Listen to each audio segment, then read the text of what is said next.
बोल रहे थे कि चुनाव की घोषणा होने के बाद आज तृणमूल कांग्रेस ने सभी सीटों पर अपने प्रार्थी की घोषणा कर दी है। तो आपके यहाँ चाकुलिया में जिस विधानसभा में आप हैं वहाँ से मिन्हाजुल आरफीन आज़ाद तृणमूल के प्रार्थी के उनका नाम घोषित किया गया है, जिसे आपने मुबारकबाद दी है सर। तो ये मुबारकबाद उनको प्रार्थी के तौर पर आपने दी है या अग्रिम जीत की जो है मुबारकबाद दी है? नहीं भाई, ये तो मिन्हाजुल आरफीन आज़ाद एक पॉलिटिकल पार्टी से चकलिया विधानसभा में उम्मीदवार के तौर पर चुने गए हैं। मैं इसलिए उनको मुबारकबाद देता हूँ। ये एक उनकी पहली कामयाबी है कि वो आज पॉलिटिकल पार्टी से चुने गए हैं, तो इस बात के लिए उनको मुबारकबाद दिया गया। बाकी जो सियासी लड़ाई है वो अपनी जगह पर है।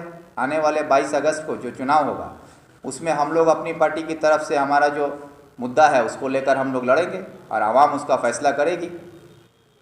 एक बात जो निकल के आती है कि चाकुलिया के इतिहास में पहली बार घोरेड़छुआ बनाम घोरेड़छुआ, ये लड़ाई कैसी होगी सर? क्योंकि चाकुलिया की अवाम के दिलों में और उनकी आंखों में जो एक चेहरा और एक नाम रहता था हमेशा के विक्टर घोरेड़छुआ, और लोग भी कहते हैं कि घोरेड़छुआ हर तरह से विक्टर ही जो है सटीक बैठता है, लेकिन इस बार तृणमूल ने भी उसका काट निकाला और आपके अगेंस्ट में यहाँ पे घोरेड़छुआ को खड़ा किया। तो ये लड़ाई किस तरह से देखते हैं आपके, कितना टफ होगी लड़ाई से? मेरे नज़र में सभी कोई घोरेड़छुआ है।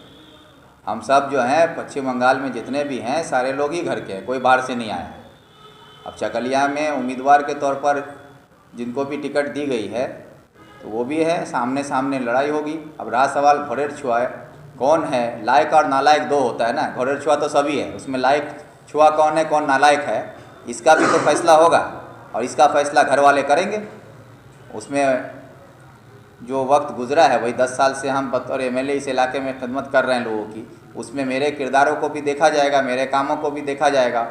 और बतौर सियासी लीडर वो ज़िला परिषद रह चुके हैं, यहाँ पर पॉलिटिकली वो भी एक पार्टी के साथ रहे हैं, फिर दूसरी पार्टी में शामिल हुए, तीसरी पार्टी में शामिल हुए, बार बार वो अपना घर बदलते रहे हैं। तो वो किसके घर के छुआ है ये भी तो उनको साबित करना होगा कि वो किस घर के छुआ हैं। हम तो अपने घर के छुआ हैं ये बात तय है, लेकिन आप किस घर के छुआ हैं ये बात कैसे साबित कीजिएगा? अब बात करें सर, अगर 2016 विधानसभा चुनाव की जिसमें आपने भारी मतों से यहाँ से जीत दर्ज की थी, तो उस समय आपके संगठन में काफ़ी मजबूती देखी जाती थी। कई नेता ऐसे उस समय थे जो पकड़ रखते थे ज़मीन पर, तो आज वो आपके साथ नहीं है, वो तृणमूल के साथ चले गए। और वहाँ उन लोगों का ये कहना है कि तृणमूल आज जो चाकुलिया में बहुत शक्तिशाली है, तो उसका सामना कैसे करेंगे सर? आपके साथी जो पहले हुआ करते थे आज वो आपके साथ नहीं है। अरे भाई, मेरे साथी जो मेरे साथ कल थे आज नहीं हैं, तो उनके नहीं होने से हम लोगों को थोड़ा सा ठेस ज़रूर पहुंचा है, लेकिन हम कमज़ोर नहीं हुए हैं, क्योंकि सिर्फ नेता उनके साथ गया है, उनके साथ जो आवाम था वो आज भी हमारे साथ है। और इसका सबूत हम एक बार नहीं कई बार दे चुके हैं। जब ब्लॉक में लाठीचार्ज आंदोलन हुआ तब भी ये साबित हुआ कि जिस तरह से हज़ारों की भीड़ उभर के आई, उसके बाद जब यहाँ पर प्रधानमंत्री आवास योजना को लेके टीएमसी के लोगों ने जो घोटाला किया, उस वक्त भी उनके खिलाफ जब आंदोलन हुआ, जिस तरह से हज़ारों की भीड़ उभर के आई। और अभी 27 जनवरी को किसान आंदोलन में एक अकेला चकलिया विधानसभा से जिस तादाद में लोगों ने किसान आंदोलन में मेरा साथ दिया, इस लड़ाई को अपनी लड़ाई बनाकर लड़ने के लिए उतरे हैं। बिना खाए पिए ट्रैक्टरों में बैठकर हज़ारों हज़ार की तादाद में लोग इस्लामपुर पहुँचे हैं।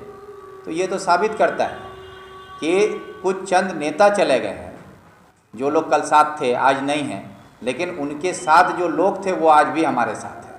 हर ज़मीन पर हम कल भी मजबूत थे, आज भी मजबूत है, और इंशाल्लाह आने वाले वक्त में भी हम लोग मजबूत रहेंगे।